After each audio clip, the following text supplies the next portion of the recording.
তোর আম্মুগো তোর নানুগো বাসাত আর কি তোর নানুগো বাসাত মানে তো আর আসা যাওয়া ছিল পছন্দের প্রাইভেট পড়াইতাম এই আর কি। আর পছন্দের পড়াইতাম পেন্সিল যখন ছোটো পেন্সিল করতে বইতো না তেমন একটা। এই টাইম টু টাইম আমার দেশের কাছের বাড়ি আমার শ্বশুর বিএসসি সাহেব আমারে রিকোয়েস্ট করছে বাবা তুমি আমার ছেলেগুলো এইগুলো একটু দেখো। এই আমার এক এলাকায় বাড়ি এই সুবাদে আমি মানে তোর আম্মু আমার ছাত্রী আছে সে কলেজে পড়ে। হ্যাঁ দেশ দিয়ে আমার ছাত্রী ছিল না কলেজে আর কলেজে পড়ে এই। কিন্তু আমি ফসলকে থেকে আমার স্টার হ্যাঁ আমার শালা ফসলকে থেকে আমার শুরু পড়াশোনা এই। তাও রেগুলার আইতে দিতাম না টাইম টু টাইম আইতাম এই। এখন কলেজে জাসদের সাথে ছাত্র ইউনিয়ন ছাত্রলীগ এই মিলে যে মানে আলাদা মানে সংগঠন হয়েছে এদের সাথে জাসদের সাথে একটু হিসিং হয়েছে এবং জাসদ আলাগো বিয়েটা হয়েছে যে এটাকে বিরোধী যে পক্ষ হয়েছে কলেজে ছাত্র ইউনিয়ন বাসদ বা আওয়ামী ছাত্রলীগ এই মিলাইয়া হেতাকে বিরোধী যে জোটটা হয়েছে এই জোটের মূল নেতৃত্ব হয়েছে মুজিবে এই জোটটাকে পরিচালনা করে যে কারণে তারা আমার উপর ভীষণ বিক্ষুব্ধ। এই অবস্থায় তারা আমারে ব্যস্ত হয়ে খুঁজতে আছে কোথায় আছি কেমনে জানতে পারছে যে আমি মহিষ বিসির বাসায় আছি কলেজ রোডে এখানে।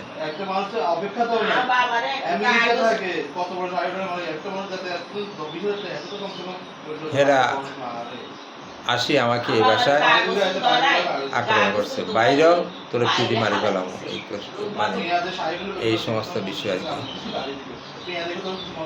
আমি বাইরেই নাই আমার শ্বশুর শাশুড়ি আমার ওরা তো তখন আমার গ্রামের লোক করে এই হিসাবে তারা আমাকে অপারেশন করার চেষ্টা করছে। তার প্রায় 50-60টা ছেলে। এখন এক পর্যায়ে আমি আমার শ্বশুরকে বললাম যে গরিবের কোনো ছেলে পাননি আপনি এখান থেকে খবর দেবে। উনি রাস্তায় বাড়িয়ে গরিবের বড়িয়ালা বাড়ি মানে কোন একটা ছেলেকে পাইছে যেহেতু তোমাদের মানে নাকি এক সময় তারা ছিল আমার বাসাতে জাসদালরা আক্রমণ করছে এরা আমার বাসা এই অবস্থাতে তুমি একটু মনে করে কি খবর দিতে বলছে ছেলেটা তার তাকে খুব ভালোবাসে এই খবর হইতে না হইতে এই গণিপুর থেকে এরা 12-14 জন হুড় করে দৌড়ে চলে আসছে। আর জাসদের এখানে হইল প্রায় 25-30 জন। গণপুরের 12-14 জনের সাথে জাসদের 25-30 জন দৌড়া শুরু পিছিয়ে দিয়ে একটা থাকে নাই। তারপরে গণিপুরেরা এই বাসা থেকে আমাকে বাইক করি তাদের বাড়িতে নিয়ে গেছে। আমি এক রাত্রে সেখানে ছিলাম মৎস্য অফিসারের ঘরে বাড়ির মৎস্য অফিসার ওই ঘরে আমি একসময় থাকতাম। ওই ঘরে ওই খাটে আমাকে দিয়ে দিতে আমি ঘরে 2 দিন ছিলাম। 2 দিন থাকি তারপরে আমি আমার গ্রামের বাড়িতে চলে গেছি। গ্রামের বাড়িতে 2 দিন থাকি, 4-5 দিন পরে আবার আসতে কলেজে আসি লেখাপড়া করছি। এই সময়কালে কিন্তু আমার থাকতাম কিন্তু এরা আমাকে যে ভাষাতে আক্রমণ করছে এই ভাষাতে আমি ছাত্র পড়াইতে আসতাম। আমার শ্বশুর আমাদের পাশাপাশি বাড়ি, আমি অনুরোধ করবো যে তুমি আমার ছেলে মেয়েগুলোকে যখন পারো, সপ্তাহে একদিন হলে একদিন, যখন পারো তুমি একটু এরা কেমন কেমন জানছে আমাকে এই বছর পাওয়া যাবে। এর আগে এই জাসদ আমাকে হোস্টেলে 2বার আক্রমণ করছে, 2বার আমার আগুন দিতে, আমার বই পুস্তক কাপড় চোপড় আমার মানে যা কিছু আছে সব হোস্টেলের মাঠে ফেলাই তারা আগুন দিয়া পোড়া করে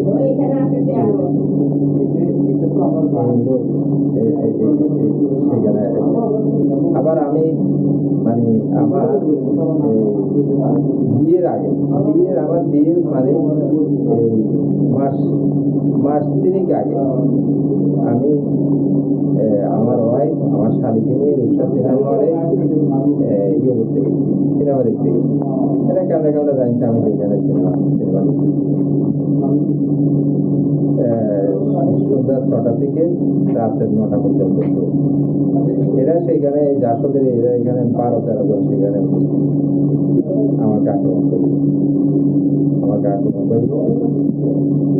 মোল্লার লক্ষ্মীবাজারের মোল্লার দোকানে আসছিল, মোল্লার আলমগীর সারাদিন দেরি করতো, সেও জাসদ, তার লিডিং আছে, বন্ধুগুলোর 2-1 জন আছে, আরো কে কে আছে, মানে জাসদ 12-13 জন আমাকে সেখানে আক্রমণ করল। পরে সেখানেও আমি কৌশলে সিনেমা হলে দারোয়ানকে দিয়া মার্কেটের গেটে গরিগুড়ের এদের আড্ডা, বাড়িওয়ালা বাড়িদের আড্ডা, গরিগুড়ের এখানে এদেরকে খবর দিচ্ছি আমি। এরা শুধু 2-3 জন লোক গেছে, তার মধ্যে যে আমেরিকাতে একটা আমার জাহাঙ্গীর, আমার ছাত্র জাহাঙ্গীর আর আমার ছাত্র আব্দুল, এরা 2 জন আর সাথে একজন লোক গেছে, 3 জন লোক লইয়া গেছে আমার সেখানে। আর জাসদ আর মোতাবুক আলম মিডিয়া ফান্ডা গুন্ডা মিলে এরা হলো 12-13 জন। এই 3 জনের সাথে আমার ওয়াইফ আমি বারোই সোজা রিক্সা উঠি, ওদের সামনে দিয়ে রিক্সা উঠি আমি আমার তখনও আমি ওখানে বিয়ে করি নাই, আসলে আমার ভালোবাসা আসলে তাদের সাথে তাদের বড় মেয়ের সাথে আমার একটা সম্পর্ক, তারা একটা মেরেও নিতে, শুধু বিয়েটা হয়। এই অবস্থা আমি চলে আসি বিয়ের এইভাবে জানা যায়। এবং এই যে জাসদ যে আমাকে শ্বশুর ভাষায় একবার আক্রমণ করছে, মানে এই খবরটা জাসদকে, আমি এখানে আছি পলাতক, এই খবরটা জাসদকে দিতে আমার শ্বশুরের আত্মীয়ের এক ছেলে, শিবির করা একটা ছেলে, চমনি কলেজে ফার্স্ট ইয়ারে পড়তো, তার বাড়ি পড়তে ওই ছেলেটাই মানে তাদের খবরটা দিতে আমি পরে তথ্যটা সঠিক খবরটা দিয়েছি যে এই ভাষায় আছে, সেই ভাষায় আছে। মানে এইখানে যদি আমি সুন্দরভাবে স্কুলে লিখে রাখতে পারতাম তাহলে দেখা যায় যে কি করুণভাবে নির্যাতন দিয়েছে এখানে জমা শিবির করতে। আর জাসদ ওপেন আমাদের জাসদ আমাকে ফিজিক্যালি আক্রমণ করছে 4 থেকে 5 বার।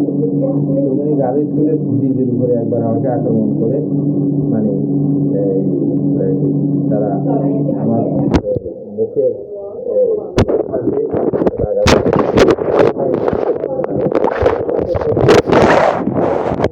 সব বক্সিং দিতে আর এই জায়গাটা পাবে কষ্ট অবস্থা বাইরে গেছে। আবার একবার ব্যাঙ্গালোরে আমাকে আক্রমণ করছিল, যা এই পুরো জীবনে জাসদের আক্রমণে আমি বাজারে। আমার সৌভাগ্য আজকে সেই জাসদ আর আগের জায়গায় নাই, আগে রাজনীতি নাই, তস্তস হয়ে গেছে। জাসদের নেতা যারা এই মুখলে